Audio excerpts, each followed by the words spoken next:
இந்த காரியம் அல்லாஹ்வின் அதிகாரமா நமக்கு உட்பட்ட அதிகாரமா அப்படின்னு எப்படி முடிவெடுக்க?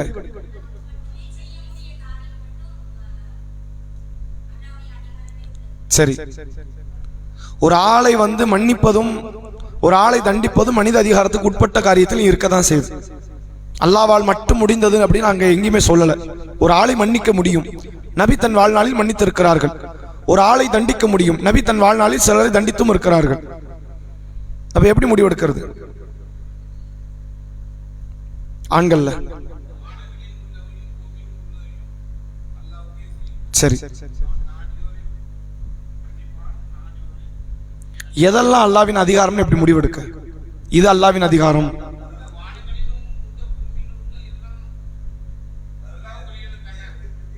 சரி சரி சரி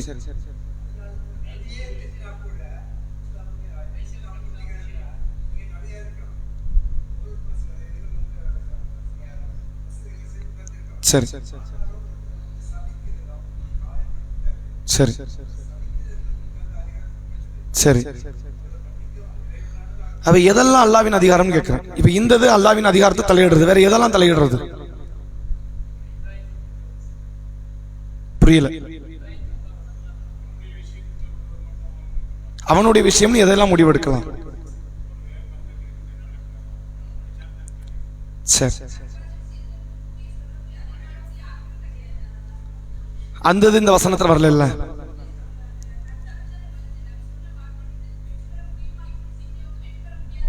சரி,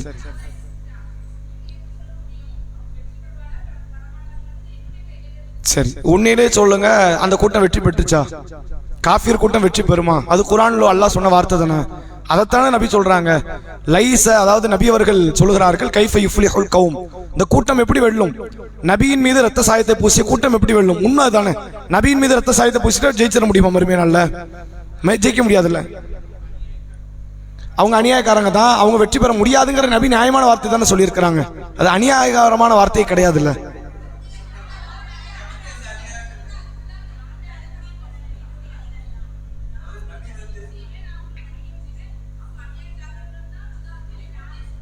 சரி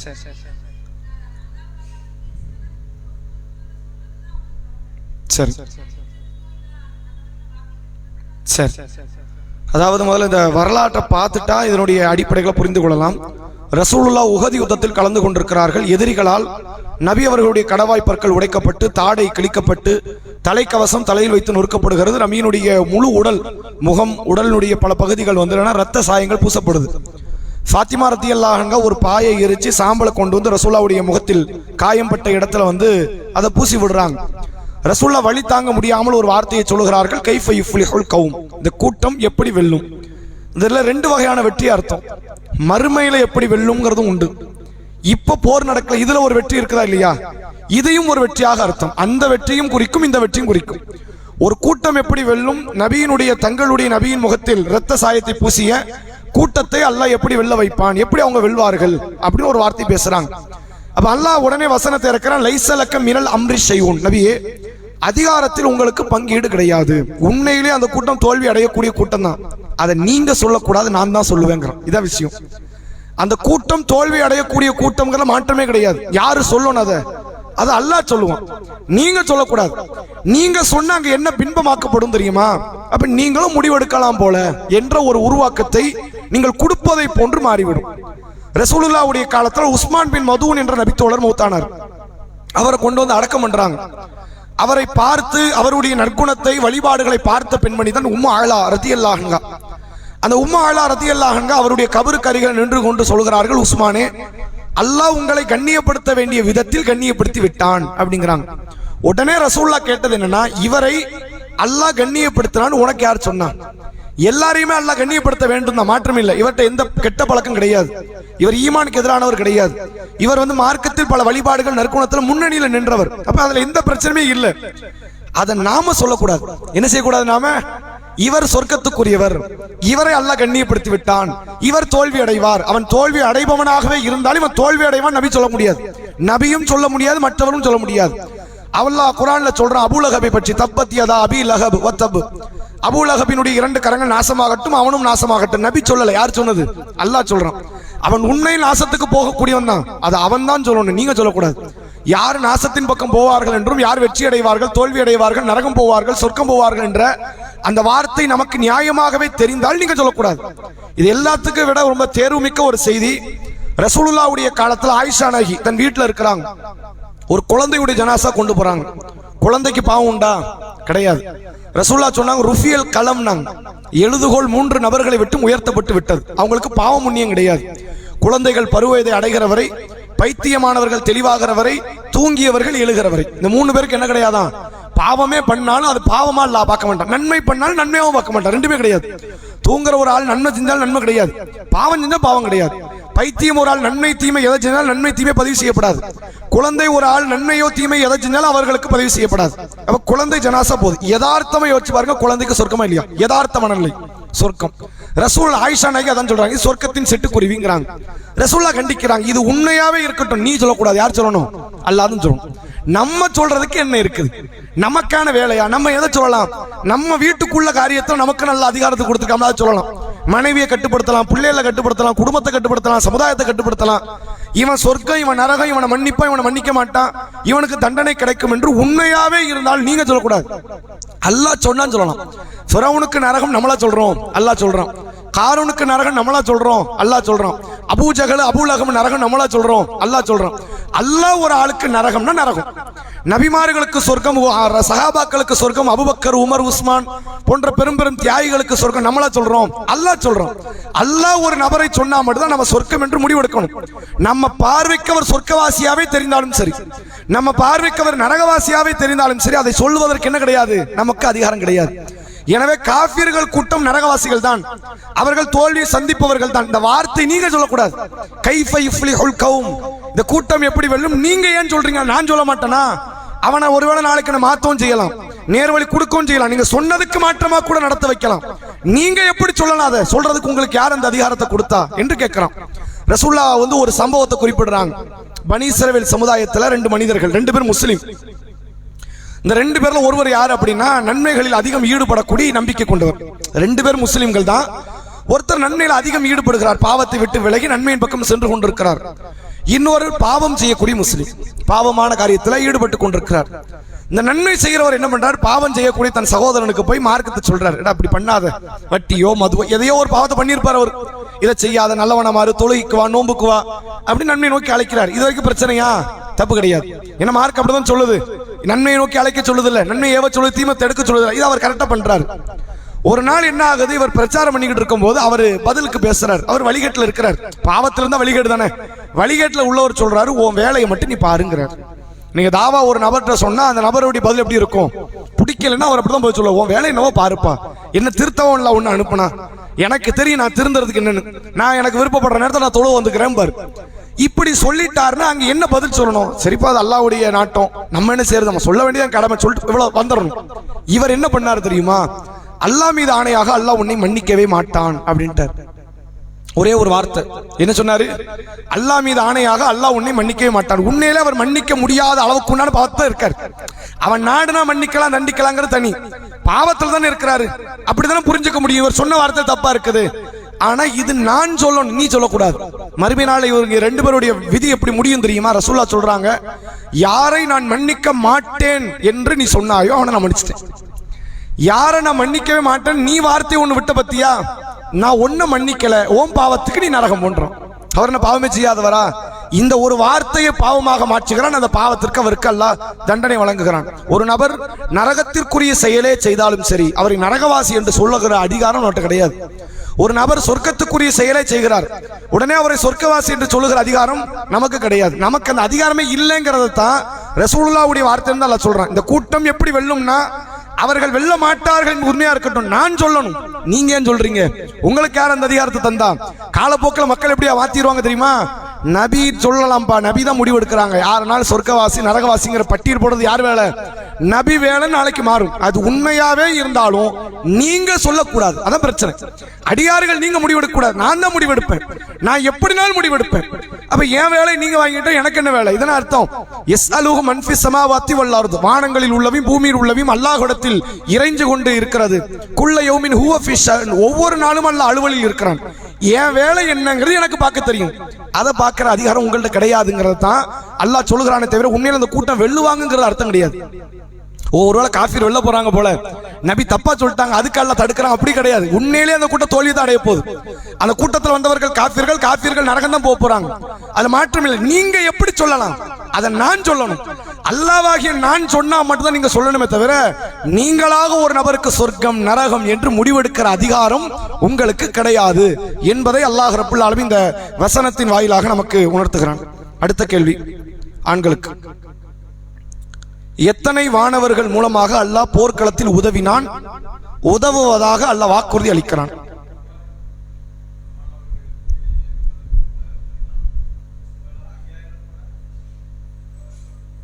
சரி, இப்ப என்ன கேள்வி இதுல வருது அப்படின்னா, வானவர்களுடைய தன்மை இருக்குல்ல, அது மனித தன்மையை விட பிரம்மாண்டமான ஒரு காரியம். லூத் நபியினுடைய சமூகத்தை அல்லாஹ் அழிப்பதற்கு சில வானவர்களை தான் அனுப்பினான். 5000 அனுப்பல, ஒரு 2 வானவர் தான் அல்லாஹ் அனுப்பி வைக்கிறான். இப்ராஹிம் நபி சமுதாயத்துக்கு போறாங்க. இப்ராஹிம் நபிட்ட உங்களுக்கு இஸ்மாயில் இஸ்ஹாக் என்ற பிள்ளைகள் பிறக்கும் என்ற நற்செய்தி சொல்றாங்க. சொல்லிட்டு அங்க போறாங்க. அப்ப இப்ராஹிம் நபி கேட்கறாங்க, எங்க போறீங்க? லூத் என்ற நபரினுடைய அந்த சமுதாயத்தை அழிப்பதற்கு. அங்கே என் சகோதரர் லூத்தும் இருப்பாரு, அப்ப அவருக்கு எந்த பாதிப்பு வராங்க? ஒரு வாதம் பிரதிவாதம் ஓடுது. அவர் லூத்து பாதுகாக்கப்படுவார் என்று வாக்குறுதி கொடுக்கப்பட்ட பிறகு அங்க போறாங்க, அந்த சமுதாயத்தை அழிச்சாங்க. 2 பேர் போய் ஒரு ஊரை அழிக்க முடியும். அப்படிங்கும் போது 3000 பேர் 5000 பேர் வந்துச்சுன்னா அது பெரிய பிரளயத்தை ஏற்படுத்தும். ஆனால் சஹாபாக்களில் சிலர் கொல்லப்பட்டிருக்கிறார்கள். பதிர் காலத்தில் என்னாச்சு? சஹாபாக்களில் சிலர் கொல்லப்படத்தான் செய்தார்கள். எதிரிகளில் சிலர் தப்பிக்கும் செய்திருக்கிறார்கள். 70 பேர் தான் கொல்லப்பட்டிருக்கிறாங்க. 70 பேர் பிணை கைதிகள். வந்தவன் எத்தனை பேர்? 1000 பேர். அப்ப ஏறத்தாழ 850 பேர் கிட்ட தப்பிச்சான். அதனால அதுக்கு அர்த்தம் 70 பேர் கொல்லப்பட்டிருக்கிறார்கள், 70 பேர் பிடிக்கப்பட்டிருக்கிறார்கள், மற்றவங்க என்ன ஆயிட்டான்? தப்பிக்கப்பட்டு விட்டார்கள். அப்ப 3000 பேர் வந்துமே இதான் நிலையா? அதை எப்படி புரிந்து கொள்ள? வானவர்களுடைய ஆற்றல் பிரம்மாண்டமானது. மனித ஆற்றலோட கம்பேர் பண்ணா கூட இவங்க தான் ஜெயிச்சிருக்கணும். அவங்க யாருமே தப்பிச்சிருக்க கூடாது. அங்க 1000 எவ்வளவு? 3300 பேர். அதான கணக்கு. இந்த 3000 வானவர்கள் வந்தாங்கன்னு சொல்றான். அப்ப இதை எப்படி புரிந்து கொள்ள? இது என்ன அடிப்படையில் நம்ம தெரிந்து கொள்ளலாம்? அதுக்கு ஒரு விளக்கத்தை சொல்லுங்க. வானவர்கள் இயல்பாக மனிதர்களை விட பிரம்மாண்ட ஆற்றல் கொண்டவர்கள். மனிதர்களுக்கு சமமானவர்கள் வச்சுக்கிட்டா கூட அங்க ஒருத்தன் தப்பிச்சிருக்க கூடாது. அங்க வெறும் 1000, அங்க 3300. இவங்க தான் வென்றிருக்கணும். ஒரு உயிர் பலி கூட வந்திருக்க கூடாது. ஏன் இந்த நிலை? அப்படின்னு மாணவர்கள் விட்டுட்டாங்களா? சஹாபாக்களை காப்பாத்தி இருக்கலாம்ல? புரியல. அப்ப 3000 பேர் அனுப்பாம இருந்திருக்கலாம்ல?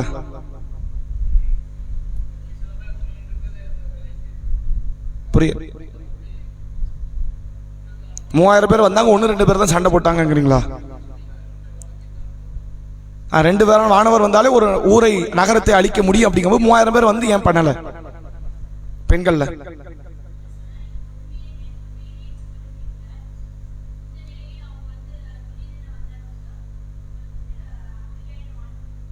3000க்கு தெளிவில்லையே. 5000 நம்ம பின்னாடி பேசலாம். 3000 மாணவர்கள் வந்தார்கள்னா அந்த கூட்டம் வந்துடுனா சரி.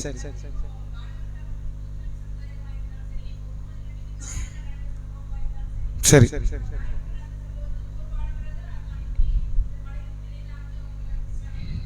சரி சரி சரி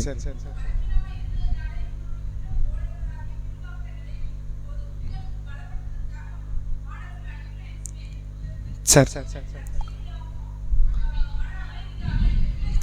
இதான் சரியான பதில். அதாவது 3000 மாணவர்கள் வந்தாங்கன்னா 3000 பேர் போர்க்களத்துக்காக வரல, உள்ள வந்து சண்டை போட வரல. சண்டை போட 3000 பேர் அவசியமும் கிடையாது. அவங்களுடைய அந்த வலிமையோடு ஒப்பிடும்போது 1000 பேர் இல்ல, 1,00,000 பேர் வந்தாலும் அவர்கள் வென்று விடுவார்கள். வானவர்கள் பிரம்மாண்டமான ஆற்றல் கொண்டவர்கள். 3000 பேரை சண்டை போட அல்ல அனுப்பி வைக்கல. எதுக்காக அனுப்பி வைக்கிறான்னா மன நிம்மதிக்காண்டி. ஒரு பின்னாடி நம்ம பின்னாடி பக்கபலம் ஒரு ஆள் இருக்குன்னா எப்படி இருக்கும்? அதுக்குன்னு ஒரு தனி தைரியம் வருமா இல்லையா? அந்த தைரியத்தை கொடுக்க தான் வந்தான். நீங்க தான் சண்டை போட போறீங்க, அவங்க சண்டை போட மாட்டாங்க. ஒரு சின்ன சின்ன காரியத்துக்கு அற்புதத்தை காட்ட மட்டும் 1-2 பேரை உள்ள இறக்கி 1-2 எதிரிகளை மட்டும் அல்லாஹ் கொள்ள வைத்தான். ரசூல்லா காலத்துல பத்ர் யுத்தம் முடிஞ்சோன்னு ஒரு நபி தோழர் சொல்கிறார், நான் ஒரு எதிரிக்கு எதிராக என்னுடைய ஆயுதத்தை நீட்டுறேன், திடீர்னு ஒரு குதிரை ஒன்று கடந்ததை போன்ற ஒரு தோற்றம், அந்த எதிரி வந்து வெட்டப்பட்டு கிடக்கிறான், அவனுடைய உடல் எல்லாம் பச்சை நிறமாக மாறியது. ரசூல்லா சொன்ன உடனே அந்த சஹாபி சொன்ன ரசூல்லா சொல்றாங்க, அது இந்த வானவரால் அது அந்த எதிரி கொல்லப்பட்டான் அப்படின்னாங்க. அப்ப வந்தவங்க ஒண்ணுமே பண்ணலன்னா கிடையாது, 1-2 எதிரிகளை அவர்கள் கொல்லத்தான் செய்தார்கள். ஆனால் வந்த நோக்கம் அவர்கள் யுத்த களத்துக்கு வரல. வந்திருந்தா அந்த 300 பேர் வர வேண்டிய அவசியமும் கிடையாது, அவங்க 3000 பேர் வர வேண்டிய அவசியமும் கிடையாது. ஒரு சில பேர் வந்து முழு மக்காவை நாசமாக்கிட்டு போயிருவாங்க, அவ்வளவு பெரிய பிரம்மாண்ட ஆற்றல் கொண்டவர்கள்.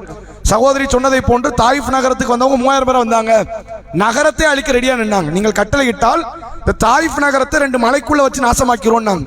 அப்ப அவ்வளவு பெரிய ஆற்றல் கொண்டவர்கள் தான் வானவர்கள். அந்த வானவர்களை இவ்வளவு கூட்டத்தை இறக்கி வச்சது இருக்குன்னா 3000 பேர் உங்க பின்னாடி இருக்கிறாங்க, கவலைப்படாதீங்க அப்படிங்கிற அந்த பக்கப்பலம். யுத்தத்தை நீங்க தான் சந்திக்கணும், அவங்க ஏன் சந்திக்கணும்? யாருக்கு மறுமையில சொர்க்கம்? அவங்களுக்கா உங்களுக்கா? உங்களுக்கு. யாருக்கு நரகத்திலிருந்து விடுதலை? அவங்களுக்கா உங்களுக்கா? உங்களுக்கு. அப்ப சண்டை அவங்க போடுவாங்க, நீங்க போடக்கூடாது அப்படின்னா இதைத்தானே மூசா நபி சமுதாயம் கேட்டுச்சு. மூசா நபி சமுதாயம் என்ன கேட்டாங்க? நீங்களும் உங்கள் அல்லாஹ்வும் போய் சண்டை போடுங்க, நாங்க வேடிக்கை பார்க்கிறோம். இதே காரியம் தானே அங்கேயும் நடக்குதுங்கிற மாதிரி ஆயிருமே.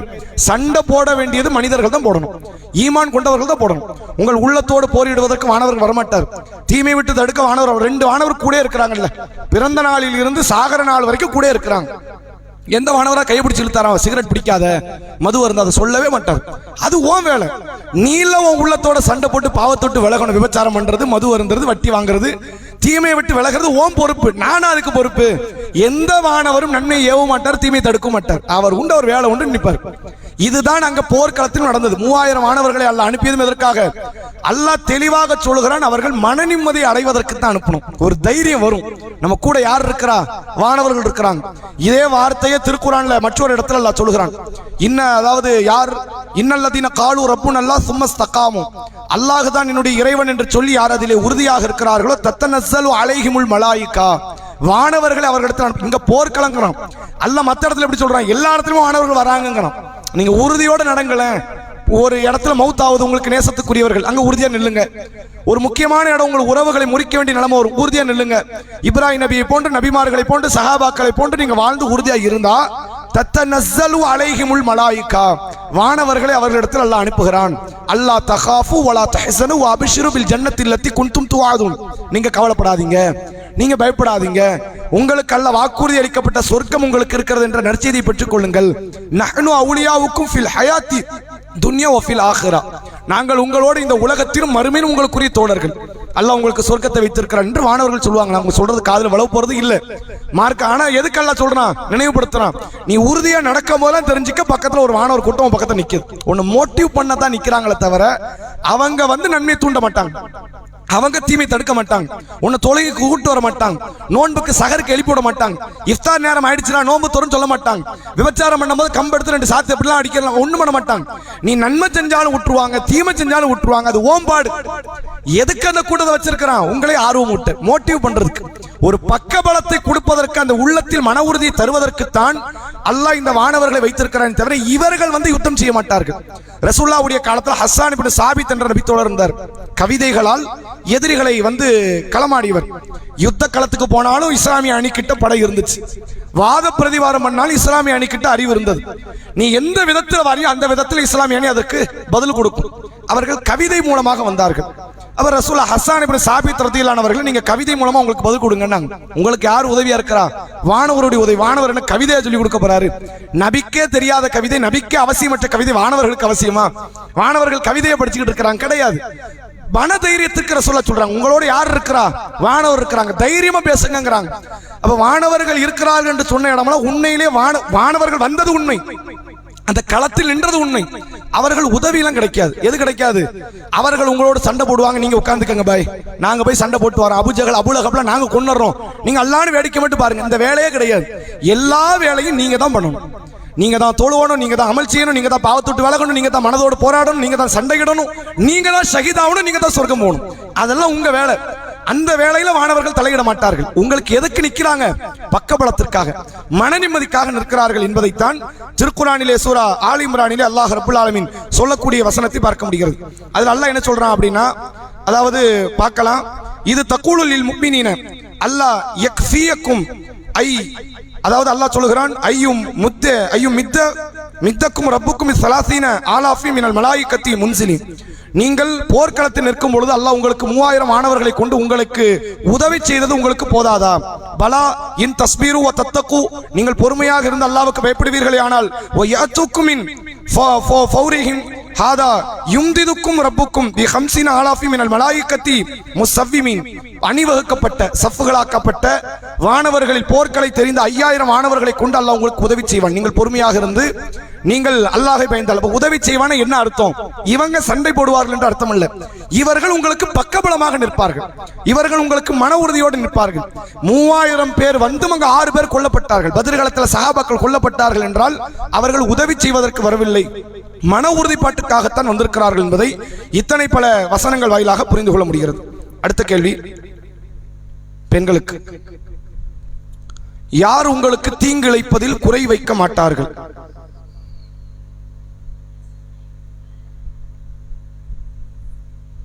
உங்களுக்கு தீங்கிழைப்பதில் இவர்கள் குறை வைக்க மாட்டார்கள்.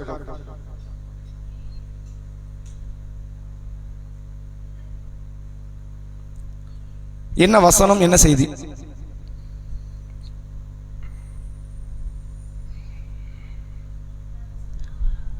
இல்ல வசனம் நம்பர் வேண்டாம், செய்தி என்னங்கிற சொல்லுங்க.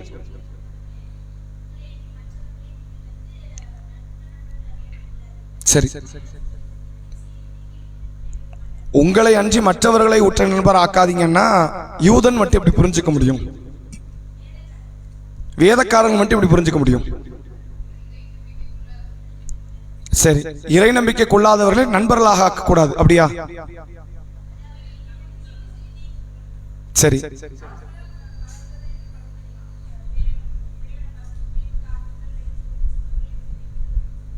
சரி, சரி, சரி. அதாவது திருக்குரானில் ஆல் இம்ரான் என்ற 3வது அத்தியாயம் 119வது வசனம் அல்லாஹ் சொல்கிறான், யா அய்யுஹல்லதீன ஆமனு, ஈமான் கொண்டவர்களே, லா தத்தஹிது பிதானத மின் தூனிக்கும், உங்கள் அல்லாதவர்களை நீங்கள் உற்ற தோழர்களாக ஆக்கிக் கொள்ளாதீர்கள். நீங்க யாரதான் உற்ற தோழர்களாக நண்பர்களாக ஆக்க வேண்டும் என்றால் உங்களை போன்றவர்கள். அப்படி என்ன இருக்கணும்? உங்கள்ட்ட ஈமான் இருக்கிற மாதிரி அவங்கள்ட்ட ஈமான் இருக்கணும். ஈமான் கொள்ளாத மக்களை நீங்கள் உற்ற தோழர்களாக நண்பர்களாக ஆக்காதீர்கள். லா யலூனக்கும் ஹபாலன் வத்துமா அனித்தும், அல்லாஹ் ரப்பல் ஆலமீன் சொல்கிறான், அவர்கள் உங்களுக்கு துரோகம் இழைப்பதில் ஒருபோதும் அவர்கள் குறை வைக்க மாட்டார்கள். துரோகம் செய்யறதுல என்ன பண்ண மாட்டாங்க, அதுல குறை வைக்கவே மாட்டாங்க. குறையற்ற முறையில் அவர்கள் உங்களுக்கு பகிரங்கமாக மிக பெரும் பிரம்மாண்டமான துரோகத்தை அவர்கள் இழைத்து விடுவார்கள் என்று அல்லாஹ் சொல்கிறான்.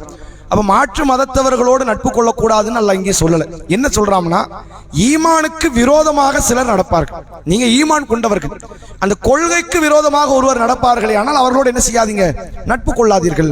இப்போ ஒருத்தர் ஒரு கடை வைத்து நடத்துகிறார். இந்த கடை வைத்திருப்பவர் எல்லா கடைக்காரரோட நட்புறவுல இருப்பார். ஒரே காரியம் தான், இவர் மாடு வெட்டுவார், பக்கத்தில் உள்ளவர் மாடு வெட்டுவார், அவர் மாடு வெட்டுவார், எல்லாரும் கூட நட்புல இருக்கும். இங்க கறியெல்லாம் நம்ம இவர்கிட்ட வாங்கி அவர் கொடுப்பார், அவர்கிட்ட வாங்கி இவர் கொடுப்பாரு, கை மாத்த காசு வாங்கிக்குவாங்க, எல்லாம் நட்புல இருக்கும். ஒன்னு அழிக்கிறதா ஒருத்தனுக்கு நோக்கணும் ஒருத்தன் கடையை போட்டிருக்கான், அவங்க கூட நட்பு இருக்குமா, தொடருமா, பயக்குமா? ஒண்ணுமே கிடையாது. எந்த விதமான நட்பு அவனுக்கு பயனும் தராது. நீங்க நட்பு கொள்ளவும் கூடாது. அல்லாஹ் சொல்லுகிறான், மாற்று மதத்தவர்களோடு நீங்க தாராளமா நட்பு வைக்கலாம், தப்பு கிடையாது. ரசூலுல்லாஹ் நட்பு வச்சிருக்கிறாங்க, சஹாபாக்கள் நட்பு வச்சிருக்கிறாங்க, நபியவர்கள் எவ்வளவோ நேசத்திற்குரியவர்களாக தங்களுடைய மாற்று மத தோழர்களோடு வாழ்ந்திருக்கிறாங்கிற நிகழ்வை பார்க்க முடியுது. மாற்று மதத்தவர்களை, மாற்று கொள்கை சார்ந்தவர்களை நேசிக்க கூடாது, நெருக்கி வைக்க கூடாது என்றெல்லாம் கிடையாது. ஆனால் என் ஈமானை அழிப்பதுதான் உன் நோக்கம் அப்படின்னா நீ எனக்கு ஒரு காலமும் நேசத்திற்குரியவனாக ஆக மாட்டாய், ஆக கூடாது என்பதை அல்லாஹ் திட்டவட்டமாக்குகிறான். அபூஜகளை தூரமாக்கணும், அல்லாஹ் அபு தாலிப தூரமாக்கல, அப்படிதானே? அபூஜகளை என்ன பண்ணா, தூரமாக்கணும். அபு லஹப தூரமாக்கணும். ஒரு காலம் இவங்க சேரவே கூடாது. எந்த அளவிற்கு என்றால், ரசூலுல்லாஹ்வினுடைய மருமகன் அலி ரலியல்லாஹு அவர்கள் வந்து 2ஆம் திருமணம் செய்ய முடிவெடுக்கிறாங்க. ஒரு பேச்சுவார்த்தை ஓடுது. ஃபாத்திமா நாயகி உயிரோடு இருக்கும் போது 2ஆம் கல்யாணம் செய்ய முடிவெடுக்கிறாங்க. 2ஆம் கல்யாணம் பண்ற மார்க்கம் தப்பு கிடையாது, தாராளமாக செய்யலாம். ஆனால் முதல் மனைவி அவங்க வந்து முன்னாடியே ஒரு ஒப்பந்தம் பண்ணி இருக்கிறாங்க. ரசூலுல்லாஹ்வுடைய மகள் ஃபாத்திமா ரலியல்லாஹு அன்ஹா, நான் உயிரோடு இருக்கும் போது என்னை வைத்துக் கொண்டு இன்னொரு பெண்ணோடு நீங்க வாழக்கூடாது. இது ஒரு ஒப்பந்தம், திருமண ஒப்பந்தம். அதுக்கு சம்மதம் தெரிவித்து தான் அவர் கல்யாணம் பண்ணி இருக்கிறார். 2ஆம் கல்யாணம் அவருக்கு வேண்டும் என்றால் ஒன்னு ஃபாத்திமா நாயகி மௌத்தாகணும் அல்லது விவாகரத்து கொடுக்கணும். இது ரெண்டும் இல்லாமல் அவர் ஒரே நேரத்தில் 2 பெண்ணோட வாழக்கூடாதுங்கிறது ஒப்பந்தம். அந்த ஒப்பந்தத்துக்கு மாற்றமா ஒரு பேச்சுவார்த்தை ஓடுது. அங்க கல்யாணம் நடக்கல கடைசி வரைக்கும். ஃபாத்திமா நாயகி மௌத்தானதுக்கு அப்புறம் தான் அடுத்த கல்யாணம் பண்ணாங்க. அது வரைக்கும் அவங்க கல்யாணம் முடிக்கல. ஆனா ஒரு பேச்சுவார்த்தை ஓடுது அது சம்பந்தமா. யார் பெண்ணை திருமணம் முடிக்க ஓடிச்சு தெரியுமா? அபூ ஜஹலுடைய பெண்ணை. யார் பெண்ணை? அபூஜகளுடைய பெண்ணை. அபூஜகல் காஃபிரா இருக்கலாம், அபூஜகல் பொண்ணு காஃபிரா இருக்குமா? அப்படி ஏதாவது அடிப்படை இருக்குதா? கிடையாது. ஆனா ரசூலுல்லாஹ் ஒரு முறை மெம்பர்ல ஏறி சொல்றாங்க, எனக்கு கொடுத்த உடன்படிக்கைக்கு மாற்றமா அலி நடக்கிறார். அது ஒரு பக்கம். இன்னொரு பக்கம், ஒரு இறை தூதரின் மகளும் இறை மறுப்பாளனின் மகளும் ஒன்னா இருக்கலாமா? ரசூலுல்லாஹ் கல்யாணம் முடிச்சதே ஒரு சில இறை மறுப்பாளர்களின் மகளைத்தான். உம்மு ஹபீபா யாரு? அபு சுஃபியானின் மனைவி தான். மனைவி, அதாவது அபு சுஃபியான் ரலியல்லாஹு அவருடைய மகளாகத்தான் இருந்தார்கள். ரசூலுல்லாஹ்வுடைய மனைவியா இருக்கிறாங்க. அப்ப இறை மறுப்பாளருடைய பெண்ணை திருமணம் முடிக்க கூடாதுங்கிறது கிடையாது. அதுல உச்சபட்சமா ஒருத்தன் வாழ்ந்துகிட்டு இருக்கிறான் அப்படின்னா அவனுடைய வீட்டு பெண்ணும் ரசூலுல்லாஹ்வுடைய வீட்டு பெண்ணும் ஒரே குடும்பத்தில் எப்படி வாழ முடியும் என்பதை அல்லாஹ்வுடைய தூதர் அவர்கள் கேட்ட செய்தி ஹதீஸ்கள்ல பார்க்க முடிகிறது. அப்போ அபூஜகளை பார்த்த மாதிரி அபு தாலிபை ரசூலுல்லாஹ் பார்க்கல. யாரை பார்க்கல? அபு தாலிபை பார்க்கல. அந்த அபு தாலிபினுடைய மகன் அலிக்குத்தான் தான் பொண்ணை கட்டி கொடுத்தாங்க. யாரு கொடுத்தாங்க? அபூஜகல் பொண்ணை தான் மருமகன் கட்டக்கூடாதுன்னு சொன்ன ரசூலுல்லாஹ் யாருக்கு பொண்ணை கொடுத்தாங்க? அபு தாலிபினுடைய மகன் அலி ரலியல்லாஹு அவர்களுக்கு. அப்ப எந்த காஃபிரை இணைக்க வேண்டும், எந்த காஃபிரை தூரம் தள்ள வேண்டும் என்பதை ரசூலுல்லாஹ் தெளிவா புரிஞ்சு வச்சிருந்தாங்க. எல்லா காஃபிரும் வெறுப்புக்குரியவர்கள் அல்ல, எல்லா காஃபிரும் கோபத்தை வெளிப்படுத்தக்கூடியவர்கள் அல்ல. எல்லாரும் மனிதர்கள், மனிதாபிமானத்தை வெளிப்படுத்துங்கள். ஆனால் உங்கள் ஈமான் தான் அவர்களுக்கு இரையாக்கப்படுமே, ஆனால் உங்கள் ஈமானை அழிப்பதுதான் அவருடைய குறிக்கோளாக இருக்குமே, ஆனால் அத்தகைய மக்களோடு நீங்கள் உற்ற நண்பாக நீங்கள் பழகாதீர்கள். பழகுவது அது உங்களுக்கு துரோகம் இழைக்க வைப்பதில் அவர்களை ஒரு குறை கூட காண வைக்காது என்பதை அல்லாஹ் இந்த வசனத்தின் வாயிலாக சொல்வதை நம்மால் பார்க்க முடிகிறது. அடுத்த கேள்வி ஆண்களுக்கு. குளிர் காற்றை கொண்டு சிலருடைய தோட்டத்தை அல்லாஹ் அழிக்கிறான். யார் அந்த குளிர் காற்றை கொண்டு அழிக்கப்பட்டவர்கள்? அவங்களுடைய நிலை என்ன?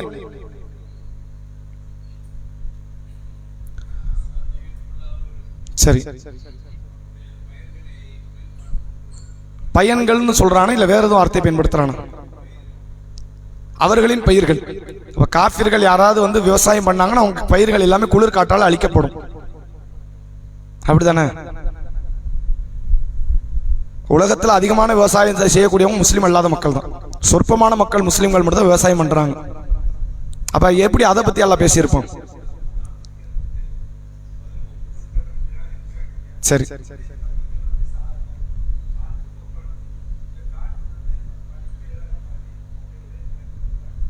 அவங்க விளை நிலங்களை அழிக்குங்கிறானா இல்ல வேற ஏதாவது அழிக்குங்கிறானா? விளை நிலத்தை தான் அழிக்கும். காஃபிரா இருந்தா துனியாலே எல்லாம் தண்டிச்சிருவான்.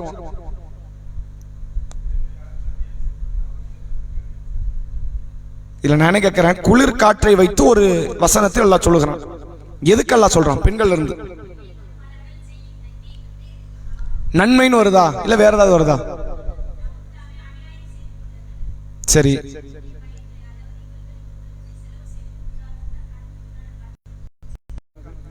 காஃபிர்களுடைய பிரதானமான காரியங்கள் என்ன?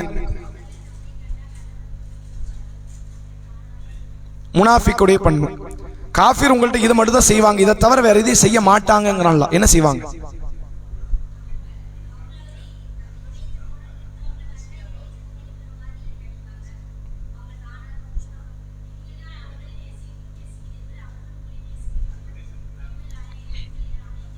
இல்ல, காஃபிர்கள் உங்களுக்கு இதை தவிர வேற எதையும் செய்ய மாட்டாங்க.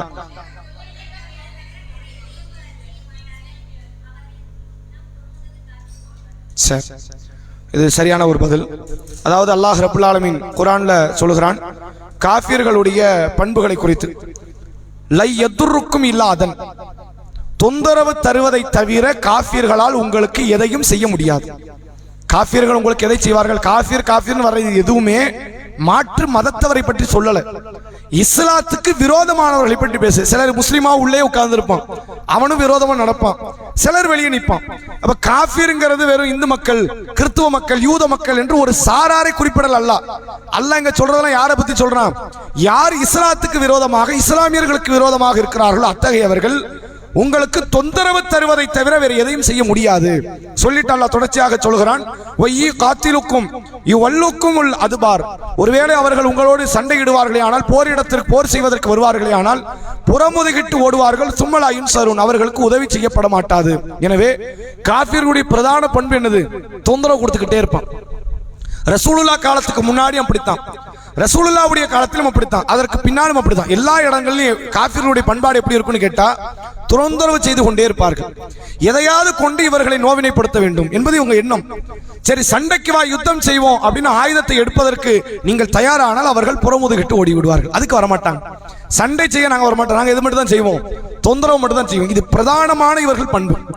நீங்கள் இந்த இடத்துல கூட நீங்க பார்க்கலாம், இந்த இந்திய தேசத்தில் நடைபெறக்கூடிய சூழ்நிலைகளை கூட பார்க்கலாம். முஸ்லிம்களுடைய பள்ளிகள் இடிக்கப்படும். எங்கு முஸ்லிம்கள் மைனாரிட்டியாக எந்த பகுதியில் இருப்பார்களோ அவர்கள் கொலை செய்யப்படுவார்கள். இஸ்லாமிய பெண்கள் கற்பழிக்கப்படுவார்கள். முஸ்லிம்களுடைய கல்வி உரிமை பறிக்கப்படும், வேலை வாய்ப்பு உரிமை பறிக்கப்படும், இடஒதுக்கீடு பறிக்கப்படும். ஏன்னா தொந்தரவு, நம்ம நிம்மதியாவே இருக்க மாட்டுக்கிறானுங்கிற மாதிரி தொந்தரவு. ஆனால் உண்மையிலே இஸ்லாத்தினுடைய சமுதாயத்தோடு யுத்தம் செய்ய வேண்டும் என்ற நிலை ஏற்பட்டால் உடனே அவங்க அடங்கிடுவாங்க. ரசூலுல்லாவை பற்றி நுபுர் சர்மா என்ற ஒரு பெண்மணி தவறா பேசினாங்க. இங்க ஊருக்குள்ள வந்து பலரும் மக்கள் எதிர்க்கும் போது என்ன செய்தார்கள் என்றால், ஒரு பெண்மணி டெல்லியில 19 வயது உள்ள இஸ்லாமிய பெண் போராட்ட களத்தில் ஈடுபட்டதால் அந்த பெண்ணை கைது பண்ணிட்டு அந்த பெண்ணுடைய வீட்டை இடிச்சிட்டாங்க. அதை செய்ய தெரிந்தவர்கள் கத்தார்ல இருந்து ஒரு பதில் கொடுக்கும் போது அதுக்கு உடனே அடங்கிட்டாங்க. தெரியாம பேசிட்டோம், நாங்க வாய் அடக்கி வைக்க சொல்றோம், இனிமேல் இப்படி பேச மாட்டேன்ட்டாங்க. அப்ப சண்டை என்று வரும்போது உடனே என்ன ஆயிடுவாங்க, இவங்களுடைய தன்மை அடங்கி விடுவார்கள். சண்டை வராத வரை இவருடைய பண்பாடு எப்படி இருக்குன்னா தொந்தரவு செய்து கொண்டே இருப்பார்கள். ரசூலாட்டா தான் நடந்துச்சு. ஹுதைபியா உடன்படிக்கைக்கு யார் ரசூலாவை முதல்ல போனாங்க? காஃபிர்கள் வந்தாங்க அந்த ஒப்பந்தத்துக்கு. ஏன்னா சண்டை போட முடியல.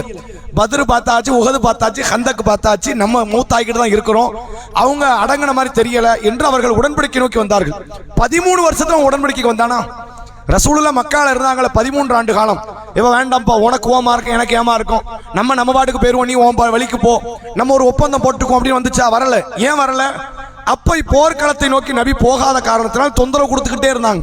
சில நபி தோழர்களை கொன்னாங்க, நபி தோழியர்களை கொன்னாங்க, சொத்துக்களை கையாடல் செய்தார்கள், ரசூலுல்லாஹ்வை தொழுவ விடல, ஒட்டகத்தினுடைய மலக்குடலை கொண்டு வந்து கழுத்து மேல போட்டாங்க, நபியை அடித்தார்கள், துன்புறுத்தினார்கள், என்னவெல்லாமோ செய்து பார்த்தார்கள். யுத்தம்னு வந்ததுக்கு அப்புறம் தாக்கு பிடிக்க முடியல. கடைசி என்ன ஆயிடுச்சு, நம்ம பேசாம போற நிறுத்திக்குவோமா, உடன்படிக்கை போட்டுக்குவோம், ஒப்பந்தம் போட்டுக்குவோமா என்ற இடத்தை நோக்கி வருவார்கள். அதான் அல்லாஹ் திருக்குர்ஆனிலே சொல்கிறான், இந்த காஃபிர்கள் இருக்கிறார்கள், லை யதுருக்கும் இல்லா அதன், இவர்கள் உங்களுக்கு தொந்தரவு தருவதை தவிர எதையும் உங்களுக்கு செய்துவிட முடியாது. ஒருவேளை யுத்த களம் என்று வந்துவிட்டால் இவர்கள் புறமுதுகிட்டு ஓடக்கூடியவர்களாக இருப்பார்கள் என்பதை அல்லாஹ் இந்த வசனத்தின் வாயிலாக சொல்கிறான். அடுத்த கேள்வி, ஆண்களுக்கு நீங்கள் தான் சிறந்த சமுதாயம். என்னென்ன காரணத்தினால் இந்த சமுதாயம் சிறந்தவர்கள் என்று அல்லாஹ் குறிப்பிடுகிறான்?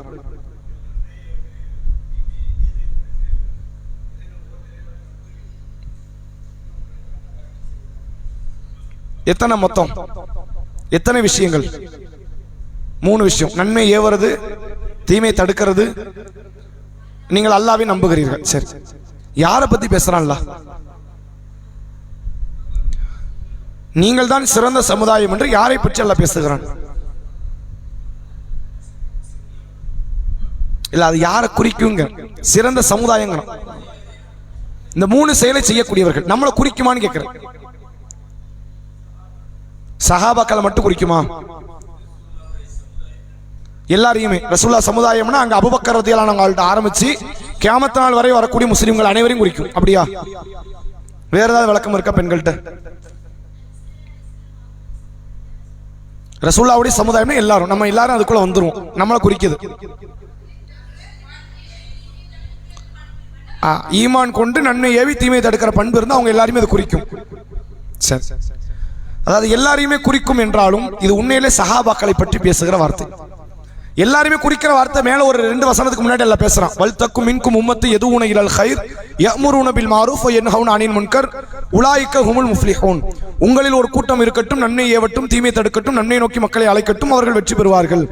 இங்க அல்லாஹ் சொல்றது முதன்மையில சஹாபாக்களை பத்தி தான் சொல்றான்.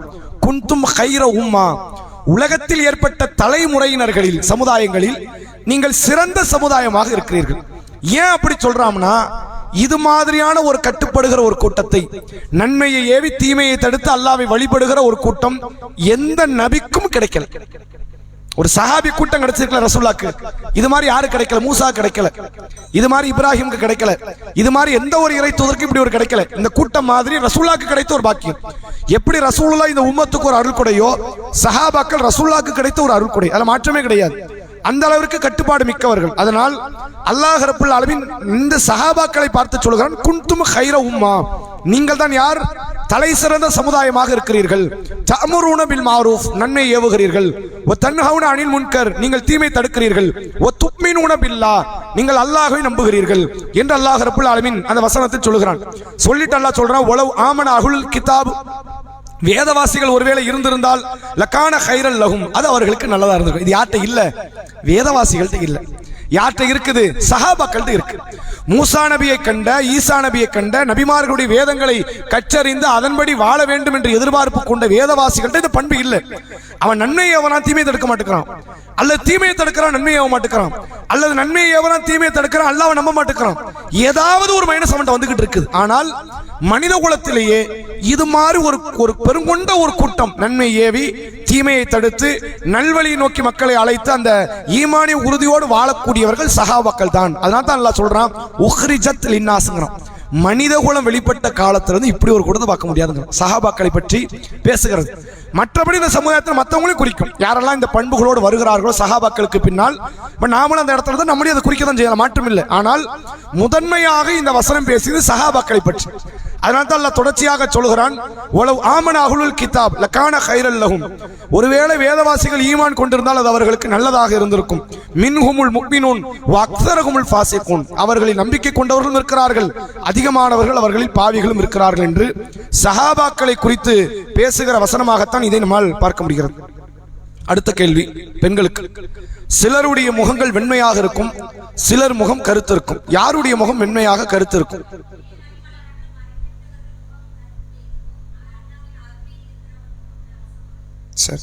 இப்ப வெள்ளையா இருக்கிறவங்க எல்லாம் போய் சொல்ல மாட்டாங்கிற மாதிரி வெள்ளையாக இருப்பவர்கள் எல்லாம் ஈமான் கொண்டவர்கள் அப்படின்னு புரிஞ்சுக்கணுமா? அது எங்க துன்யாலயா ஆகரத்திலயா? அதுதான் தெளிவா சொல்லணும். துன்யாவினுடைய வெண்மை கருப்பை பத்தி அல்ல பேசவே இல்லை. வெண்மை அழகா இல்லையாங்கிறத பத்தி அல்ல சொல்லல. ஏன்னா கருப்பு அழகா இல்லையா இல்ல வெள்ளை அழகா இல்லையா, அது அந்த வாதத்துக்குள்ள அல்ல நுழையல. ஆனா மனிதன் எதை விரும்புவானோ வெள்ளையை தான் விரும்புவான். அவன் கருப்பாவே இருந்தான்.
உலகத்தில் நாம் பாகுபாடு காட்டுவதை போன்ற வெள்ளை தோல் கருப்பு தோல் என்ற விதத்தில் அல்லாஹ் பேசல.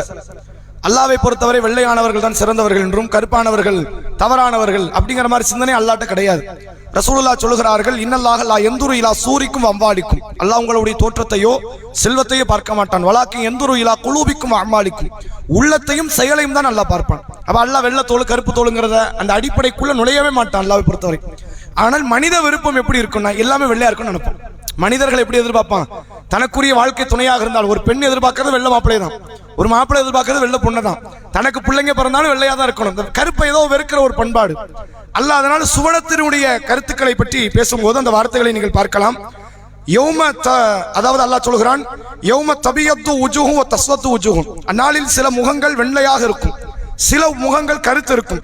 ஃபஅம்மல்லதீன இஸ்வத்தத் உஜூஹுஹும் அகஃபர்தும் பாத ஈமானிக்கும், ஈமானுக்கு பிறகு தங்கள் வாழ்வை அவர்கள் குஃபராக மாற்றிக் கொண்டவர்களுடைய முகங்கள் தான் மறுமையில் கருத்து இருக்கும் என்று அல்லாஹ் சொல்லிவிட்டு ஃபதூகுல் அதாப பிமா குன்தும் தக்ஃபுரூன், நீங்கள் மறுத்த காரணத்தினால் நரகத்தினுடைய வேதனை நீங்கள் சுவையுங்கள். இப்ப இவங்களுடைய முகம் கருத்ததுக்கு என்ன காரணம்னா சோர்வை காட்டுறான், கடுமையான மன விரக்தி, அந்த வெப்பம் அது அவர்கள் உள்ளத்தையும் அவருடைய முகத்தையும் எல்லாம் கருக்கி அதனால் இவர்கள் முகங்கள் கருத்து விட்டது என்று அல்லாஹ் சொல்கிறான். அடுத்து அல்லாஹ் சொல்கிறான், ஓ அம்மல்லதீன இபியத்தல் உஜூஹுகும், யாருடைய முகங்கள் வெண்மையாகி விட்டதோ ஃபஃபி ரஹ்மத்தில்லா, அவர்கள் அல்லாஹ்வுடைய அருளில் இருப்பார்கள். ஹும் ஃபீஹா காலிதூன், அதிலே அவர்கள் நிரந்தரமாக இருப்பார்கள். மறுமை நாளில் சொர்க்கவாசிகளுடைய முகம் எப்படி இருக்குமா? பிரகாசமாக வெண்மையாக இருக்கும். ரசூலுல்லாஹி சம்பந்தமா நிறைய செய்திகள் சொல்லியிருக்கிறாங்க. மறுமை நாளில் முதல் அணியினர்களாக ஒரு 70,000 பேர் போவாங்க. இந்த உம்மத்திலிருந்து 70,000 பேர் விசாரணையற்ற சொர்க்கத்தை அடைவார்கள். அந்த 70,000 பேர் தலைவர் யாரு? ரசூலுல்லாஹ்.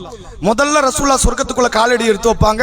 பிறகு இந்த சமுதாயத்தின் 70,000 பேர் வைப்பாங்க. பிறகு அடுத்து விசாரணை முடிந்து மற்ற நபிமார்கள் ஏனைய மக்கள் நுழைவார்கள் என்று மார்க்கம் சொல்கிறது.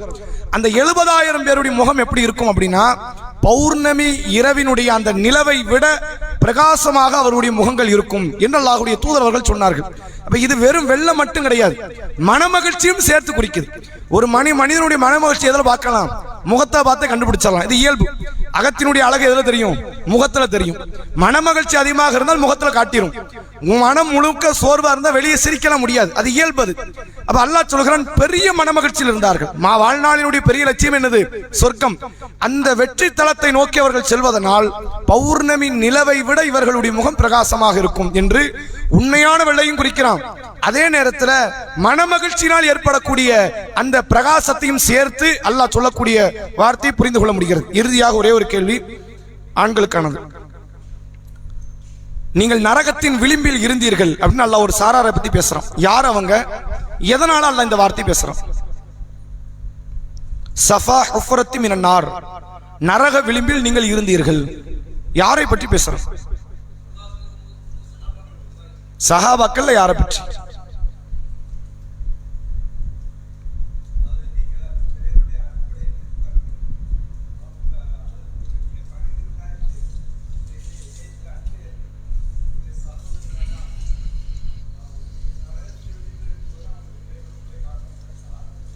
சஹாபாக்களை நம்மளால சொல்லலங்கிறதா? எப்படி அதை புரிஞ்சுக்க? பெண்கள் இருந்து சரி சரி யார் பகைவர்களா இருந்தாங்க?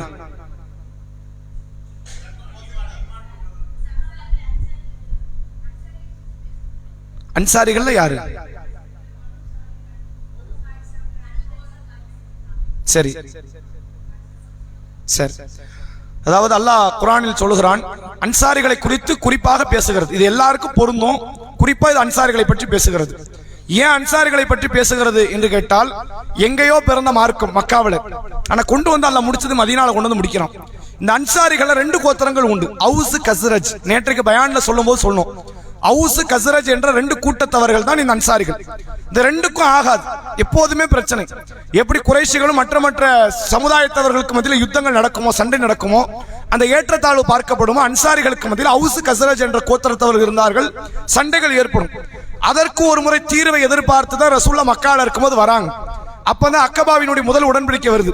நபி அவங்களுக்கு மத்தியில இணக்கத்தை ஏற்படுத்தி மார்க்கத்தை சொல்கிறார்கள். அவர்கள் இஸ்லாத்தை ஏத்துக்கிறாங்க. முதல்ல வந்து சொற்ப கூட்டம், அடுத்த வருஷம் வரும்போது 70 பேர் கூட்டு வராங்க. அடுத்து பெருங்கொண்ட கூட்டம் அங்க இஸ்லாத்தை ஏற்ற பிறகு தெரிந்த பிறகுதான் ரசூலுல்லாஹ் மதீனா நகரத்துக்கு போனாங்க அப்படிங்கிற செய்தி பார்க்க முடிகிறது. அப்ப முதல்ல இந்த வசனம் யாரை குறிக்கிறது என்றால் அன்சாரி தோழர்களை பற்றி. அல்லாஹ் குர்ஆன்ல சொல்றான், வஅத்தஸிமு பிஹப்லில்லாஹி ஜமீஆ வலா தஃபர்ரகு, அல்லாஹ்வுடைய கயிற்றை நீங்கள் பிடித்துக் கொள்ளுங்கள், அதில் நீங்கள் பிரிந்து விடாதீர்கள். ஒதுக்குரு நிஅமத்தல்லாஹி அலைக்கும், அல்லாஹ்வுடைய அருளை நீங்கள் நினைத்து பாருங்கள். இது குன்தும் அஅதான், நீங்கள் எப்படி இருந்தீர்கள்? பகைவர்களாக இருந்தீர்கள். ஃபஅல்லஃப பைன குலூபிக்கும், உங்கள் உள்ளங்களை அல்லாஹ் இணைத்தான். ஃபஅஸ்பஹதும் பிநிஅமத்திஹி இஹ்வானா, அல்லாஹ்வுடைய அருளால் நீங்கள் சகோதரர்களாக மாறினீர்கள். எப்படி மாறினீங்க? அண்ணன் தம்பி மாதிரி ஆயிட்டீங்களா இல்லையா? வேற ஊருக்காரன் வந்தா சொத்து கொடுக்குற இடத்துக்கு வந்தீங்க. நேத்துக்கு வரைக்கும் எப்படி இருந்தீங்க? இஸ்லாம் வரதுக்கு முன்னாடி பக்கத்து வீட்டுக்காரருக்கு மதிப்பு கிடையாது. அவுஸ் கஸ்ரஜ்ல 1008 பிளவுகள், சண்டை, யுத்த களம், அப்படி ஒரு நிலையில இருந்தீங்க. இதுல யார் குளிர் காஞ்சிக்கிட்டு இருந்தா? மதீனா நகரத்துல யூதர்கள். அவனுக்கு ரொம்ப ராஜாவா போச்சு. அவன் இந்த நகரத்துக்குள்ள வந்தான், சண்டை மூட்டி விட்டான், உங்களை பெரிய அளவுல பிளவுகளை ஏற்படுத்தி அவன் நல்லா இருந்துட்டான், நல்லா இருந்து கொண்டு இருந்தான். அல்லாஹ்வுடைய அருளால் இறை வேதத்தினுடைய அடிப்படையில் உங்கள் உள்ளங்களை அல்லாஹ் ஒன்றிணைத்தான் என்று அல்லாஹ் சொல்லிட்டு இதுக்கு அடுத்து அல்லாஹ் ஒரு வார்த்தை சொல்றான். இது முழு சஹாபாக்களையும் குறிக்கும். அல்லாஹ் என்ன சொல்கிறான் என்றால், அலா சஃபா ஹுஃப்ரத்தி மினன் நார், நரக விளிம்பில் நீங்கள் இருந்தீர்கள். யாரும் உட்பட, அபூபக்கர் ரலியல்லாஹு அன்ஹு உட்பட எல்லாரும் நரக விளிம்பில் இருந்தீர்கள். உங்களை அல்லாஹ் எதை வச்சு காப்பாற்றினான்? இந்த வேதம் அல்லாஹ்வுடைய கயிற்றை கொண்டுதான் அல்லாஹ் உங்களை காப்பாற்றினான் என்பதை அல்லாஹ் இந்த வசனத்தின் வாயிலாக சொல்லிவிட்டு அல்லாஹ் சொல்கிறான். அதாவது நீங்கள் நரகத்திலிருந்து காப்பாற்றப்பட்டீர்கள். கதாலிக யுபையினுல்லாஹு லக்கும் ஆயாத்திஹி லஅல்லக்கும் தஹ்ததுன், நீங்கள் நேர்வழி பெறுவதற்காக அல்லாஹ் தன்னுடைய வசனங்களை தெளிவுபடுத்துகிறான். இது அல்லாஹ் என்ன சொல்றான்? ரெண்டு லைஃபா பிரிக்கிறான். இஸ்லாத்துக்கு முன்னாடி உங்க வாழ்க்கை எப்படி இருந்துச்சுன்னு பாருங்க, இஸ்லாத்துக்கு பின்னாடி உங்க வாழ்க்கை எப்படி இருக்குன்னு பாருங்க. நீங்கள் நரகத்திலிருந்து தப்பித்தது உண்மையா? சகோதரர்களாக ஆனது உண்மையா?